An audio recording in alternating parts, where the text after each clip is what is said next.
It's not easy having yourself a good time. And stop. Well, it is a beautiful sunny day here in Middlesbrough, and I am trying to take advantage of it as much as possible, because chances are, knowing Britain, it will rain any day now. But considering I love you guys so very, very much, I will be continuing my story arc series, where I will be talking about the Series 3 story arc, and personally, in my own opinion, the most shocking story arc revelation in the history of Modern Who. Yes, it is, of course, Harold Saxon, aka The Master from Series 3. Enjoy.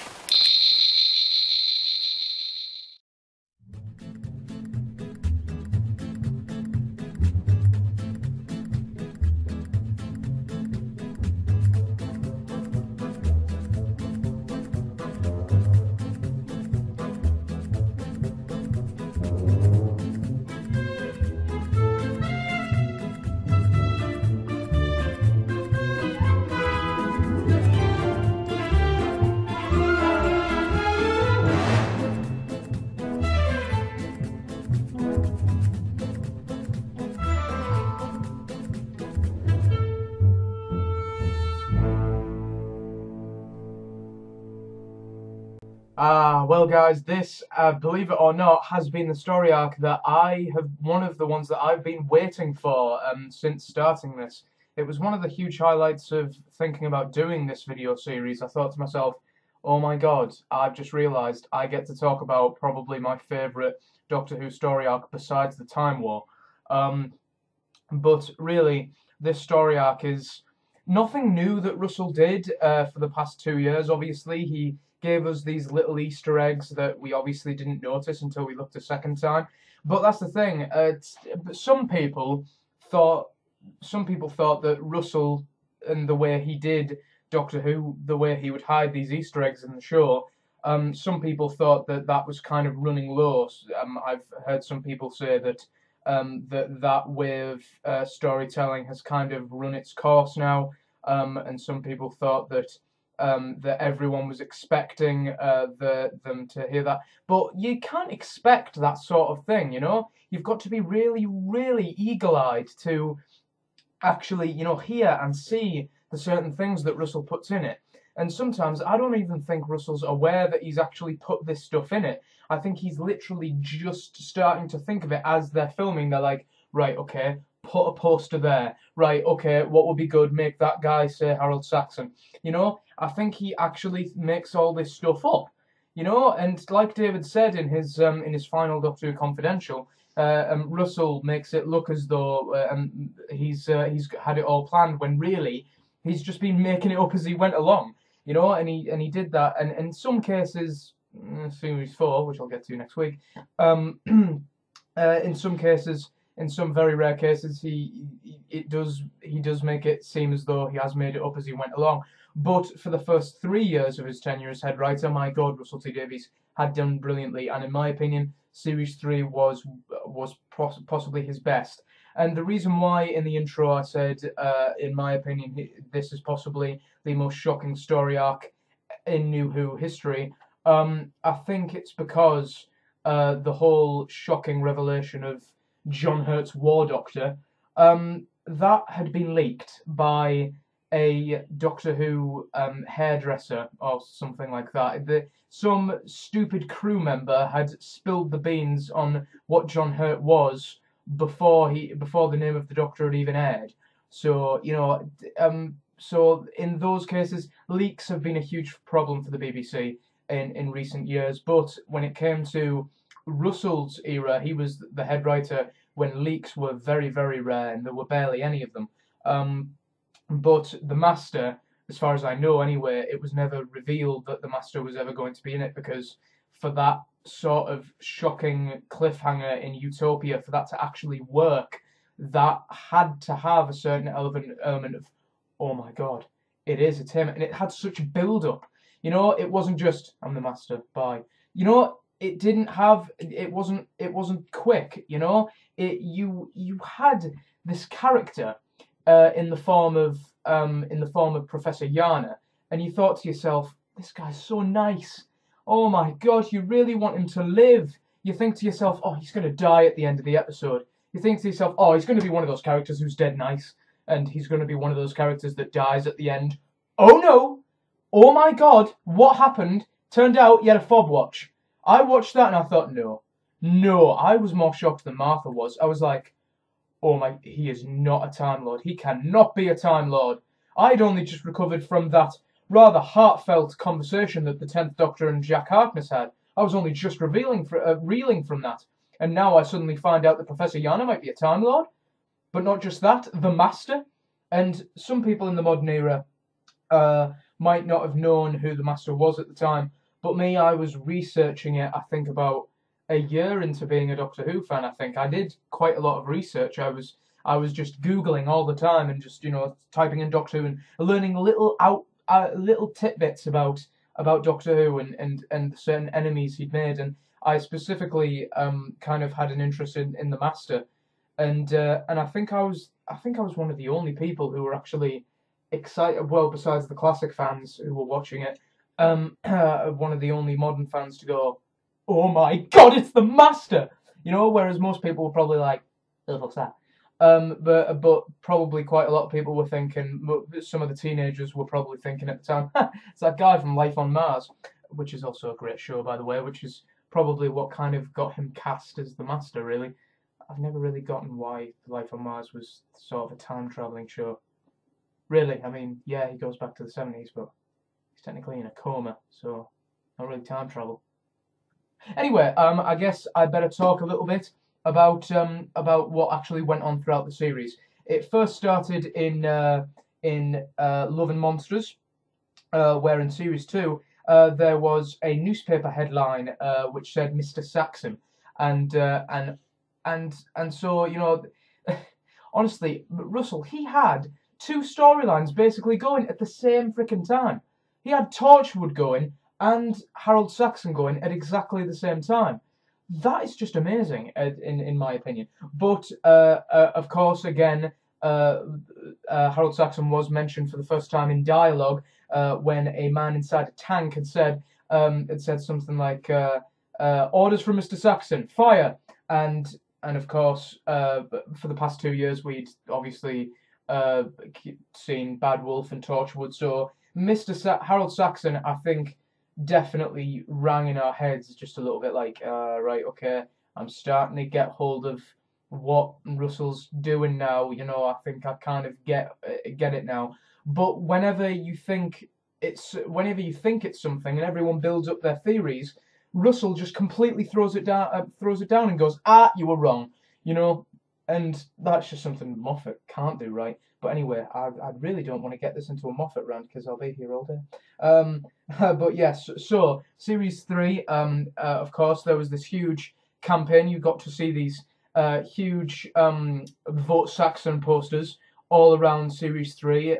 First started in Smith and Jones, where we saw the Vote Saxon posters, and Harold Saxon / the Master was sort of like leading the Doctor to him as it went on, and it was sort of like, see, Stephen Moffat's not the only one who can do timey-wimey, because Stephen Moffat does it in a very confusing sort of way, which sometimes works.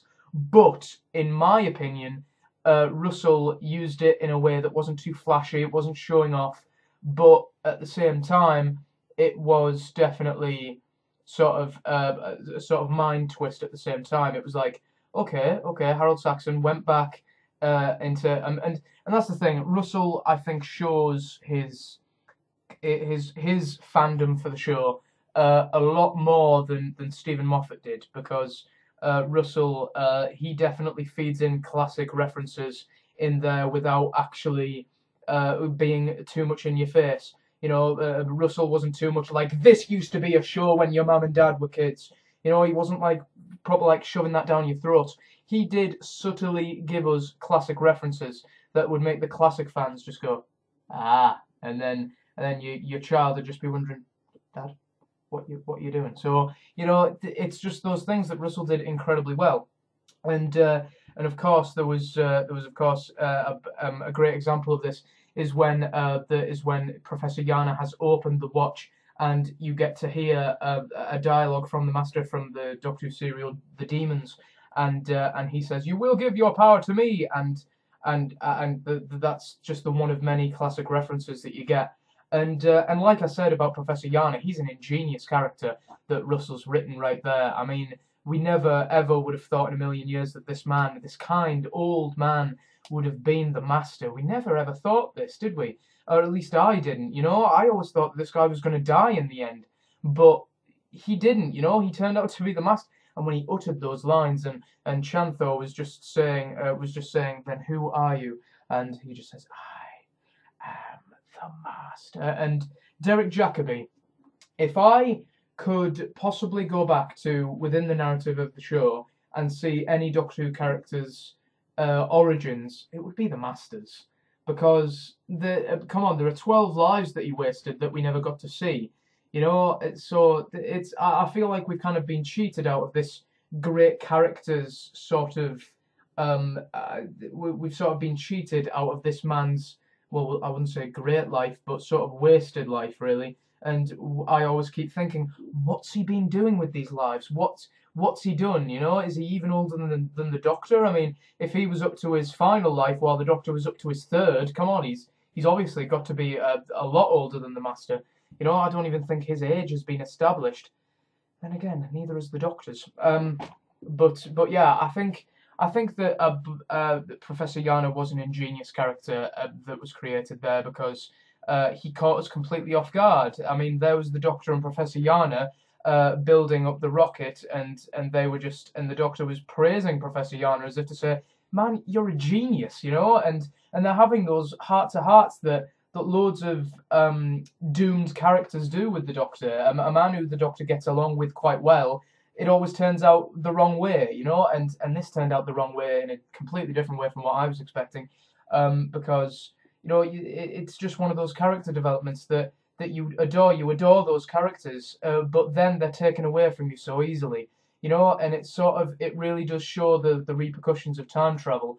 But I think Russell knew that he'd done that before. He was like, "Oh, I do those characters all the time, people who the Doctor ends up loving and then they die, you know, so those characters that he gets to know, you know." So I think Russell knew that he did those characters quite a lot, so he thought of doing something a bit different.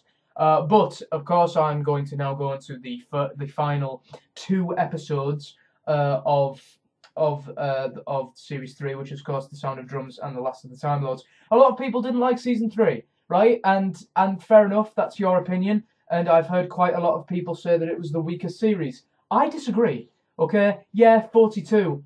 Yeah, wasn't all that good. I've never been a big fan of Chris Chibnall besides Broadchurch. But I think that Series 3 has in fact been the strongest.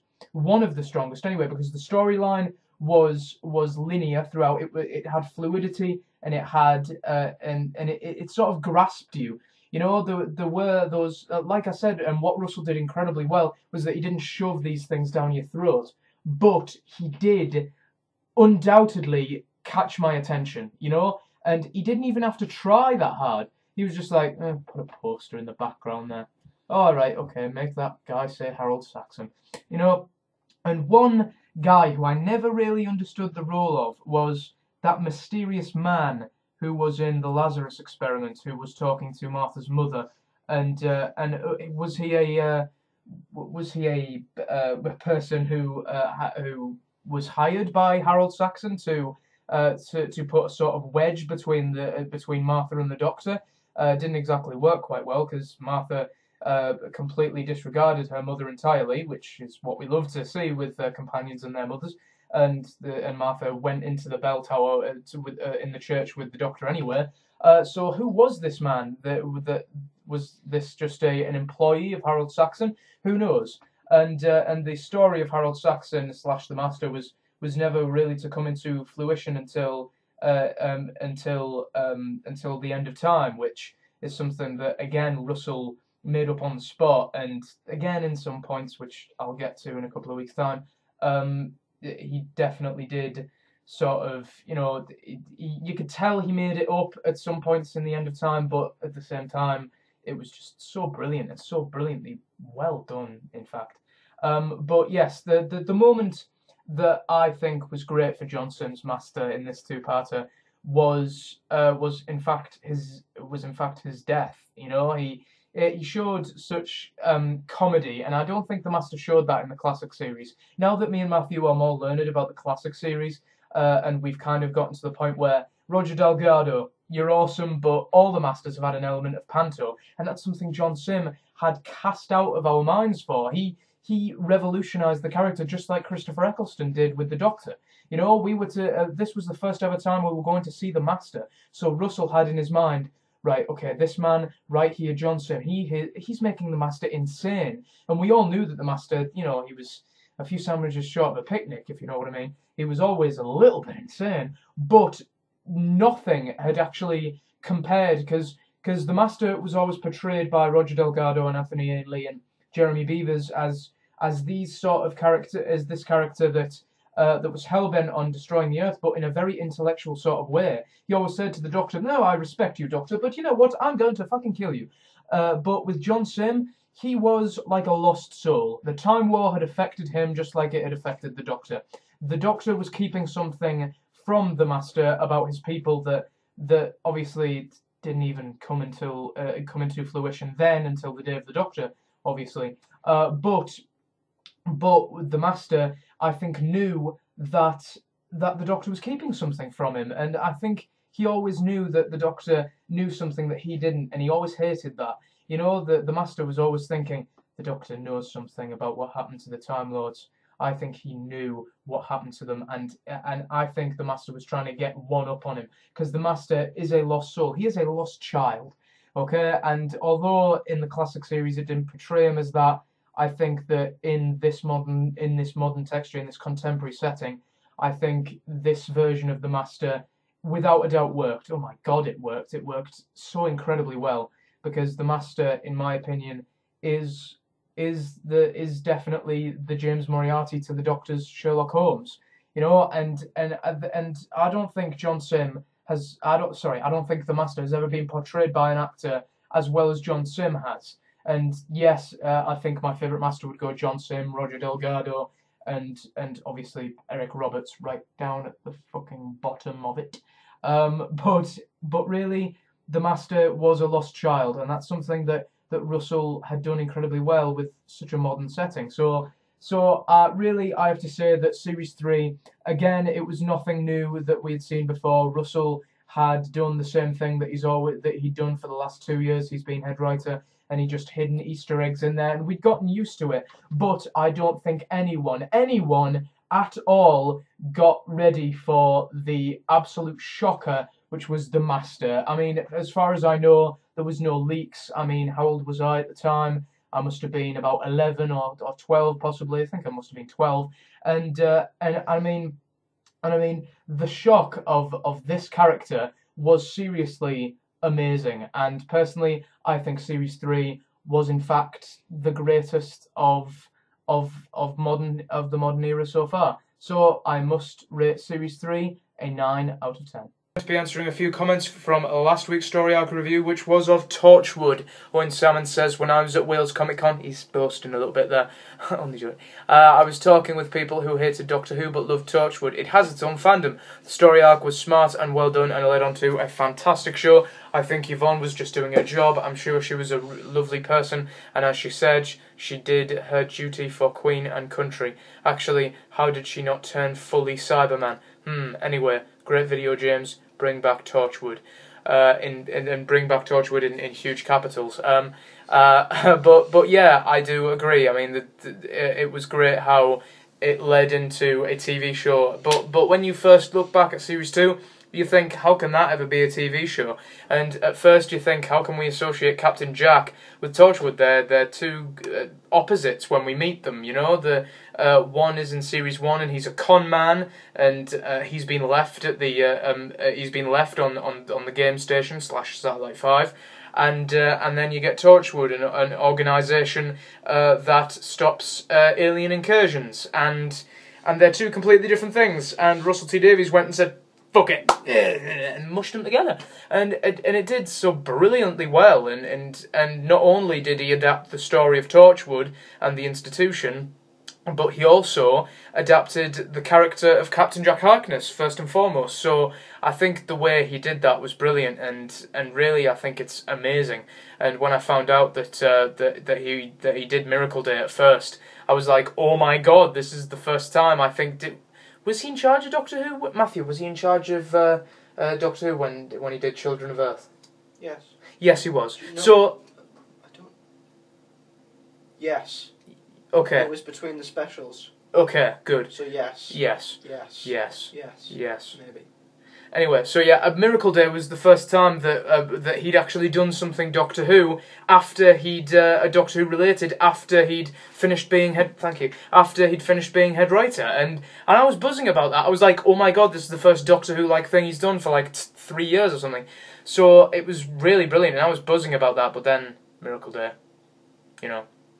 Was terrible. Yeah, Matthew pretty much said that straight there. But what you said about bring back Torchwood in capital letters, yeah. I think Torchwood is, like John Barrowman said, it's in a place of television limbo, whatever the fuck that means. But I think Torchwood had life before Captain Jack Harkness. I mean, within the narrative of the show, Torchwood was around before Captain Jack Harkness, so I don't know, I think Torchwood can come back without Captain Jack Harkness, I think. Second comment is from Tom Dix. Only joking. And he says, what I did like, though, was the relationship the Doctor and Yvonne had. It was a brilliant relationship. I loved how they were at completely different ends of the save the human race spectrum.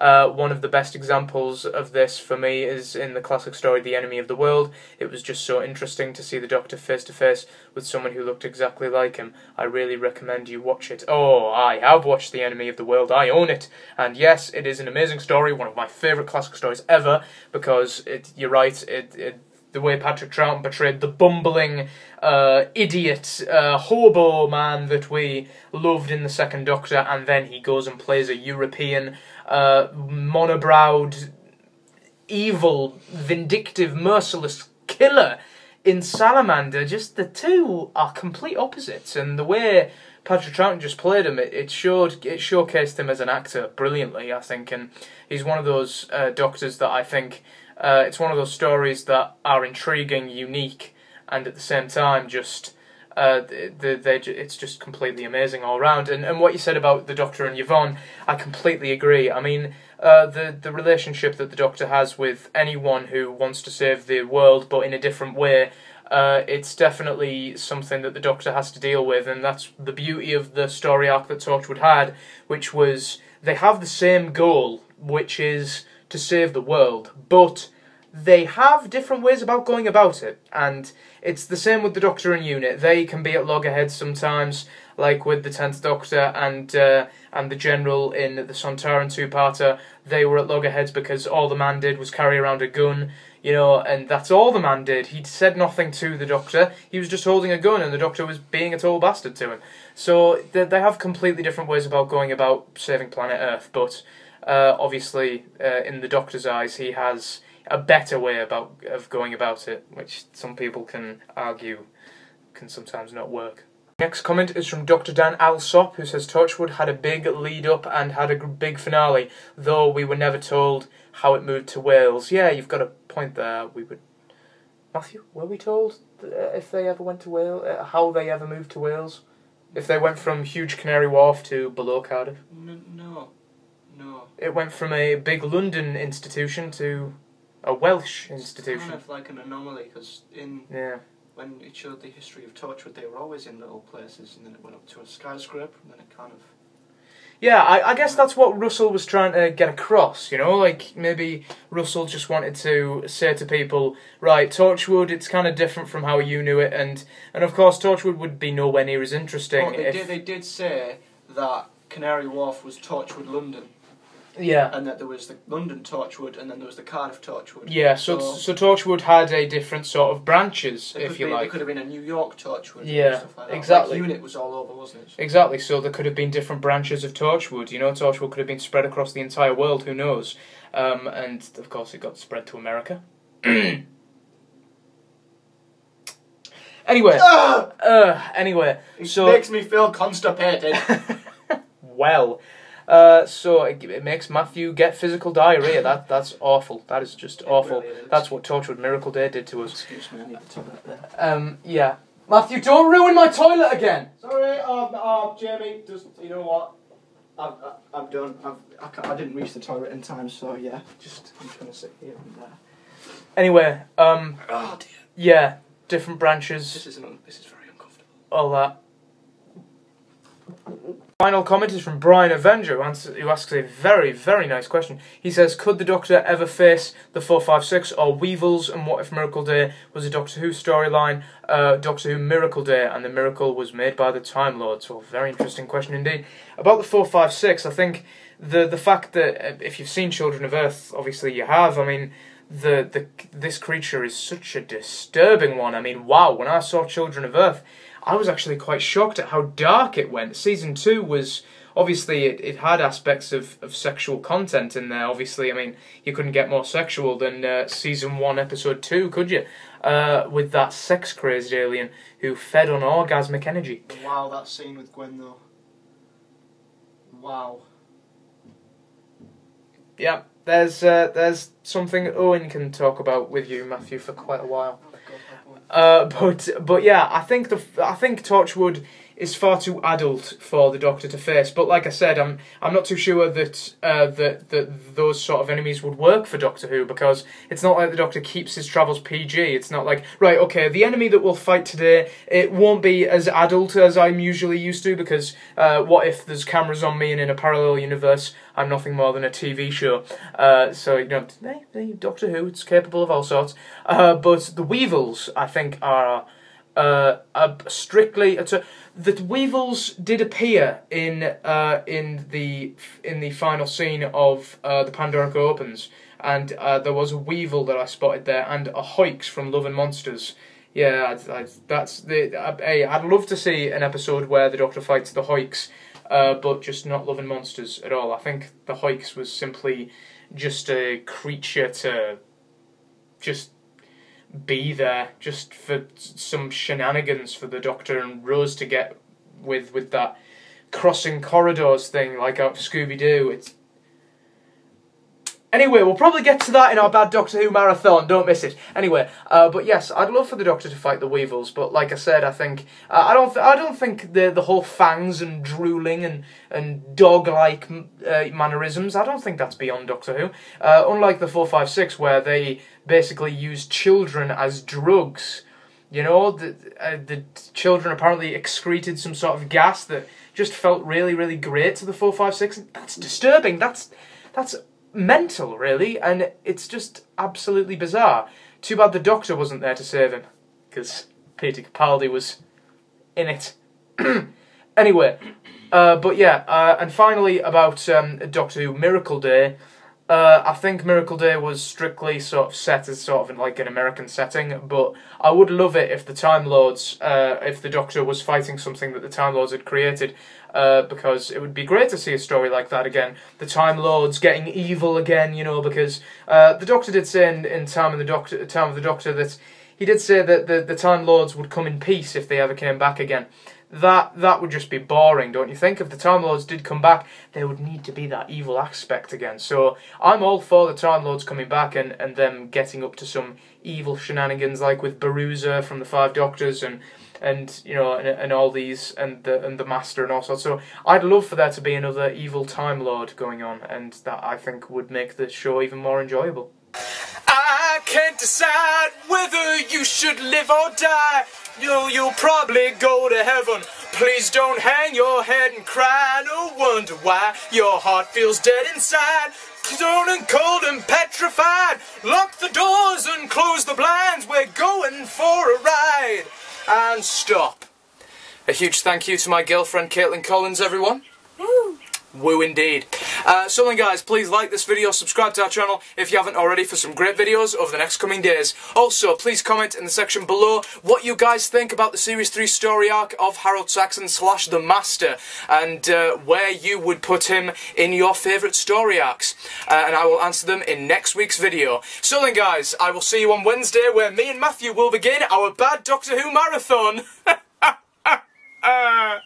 So then guys, see you later.